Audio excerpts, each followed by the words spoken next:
Morning எந்திரிச்சோன்னே இன்றைக்கி கிச்சனுக்கு leave விட்டுட்டேன். கிச்சனுக்கு போகலை, எனக்கு சலுப்பாக இருந்தது. ஒரு 2 நாள் கிச்சன் பக்கம் போகலனோடனே 3ஆவது நாள் கிச்சன் பக்கம் போகவே தோணல. லக்கியை கூட்டிகிட்டு மாடிக்கு அம்மா போய் துணி காய போட்டு வர சொன்னாங்கன்னு சொல்லிட்டு துணி காய போட போயிட்டேன். இவனுக்கு ஏதோ நான் துணி காய போடுறத பார்த்தா இவன் கூட விளையாட வர மாதிரியே தோணும் போல். காலை சுற்றிக்கிட்டே இருக்கிறான் அடங்காமல். டேய் நான் விளையாடலாம் வரலடா, கம்முன்னு இருடா, நானே ஏதோ சின்சியராக வேலை செஞ்சிட்ருக்கேன், நீ வேறு இடையில வந்து ஏழைக்கு விளையாட கூப்பிட்ற அப்படின்னு சொல்லிட்டு துணியெல்லாம் காய போட்டு முடிச்சுட்டு கீழே வந்துட்டேன். கீழே வந்து துணி மடிக்க ஸ்டார்ட் பண்ணிட்டேன். உடனே காய போட்ட துணி என்னடா இவ்வளோ சீக்கிரம் காஞ்சிருச்சுன்னு நினச்சிடாதீங்க. நேற்று காய போட்டு எடுத்து வச்ச துணிவே நான் வந்து இப்போ தான் மடிக்கிறேன்.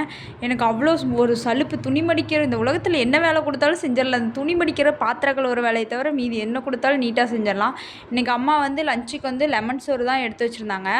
சரி லெமன் சோறு அவங்க கிளறதுக்குள்ளார நம்ம கிச்சனில் போய் ஒரு விசிட் அடிச்சுட்டு வந்தாங்க. கிச்சனுக்குள்ளே போன பாவத்துக்கு முருங்கைக்கீரை சூப்பை கொடுத்துட்டாங்க குட்டி அப்படின்னு சொல்லிட்டு அதே அட்ஜஸ்ட் பண்ணி குடிச்சிட்டு அம்மா லெமன் சாப்பாடெலாம் கிளறி போட்டாங்க. இந்த லெமன் சாப்பாடு இருக்கிறதுலையே ஈஸியான வேலை.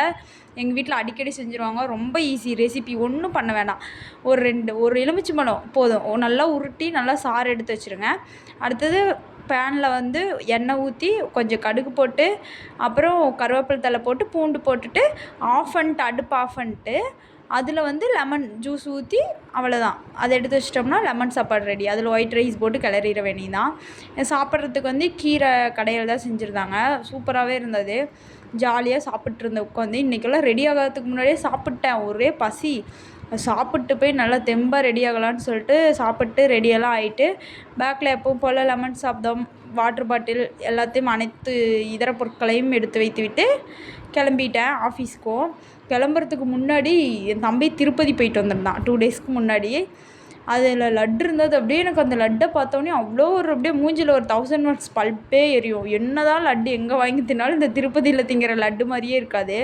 ஒரு ஜாலியாக லட்டெல்லாம் சாப்பிட்டு முடிச்சுட்டு ஆஃபீஸுக்கு கிளம்பிட்டேன். போவோம், பாய்.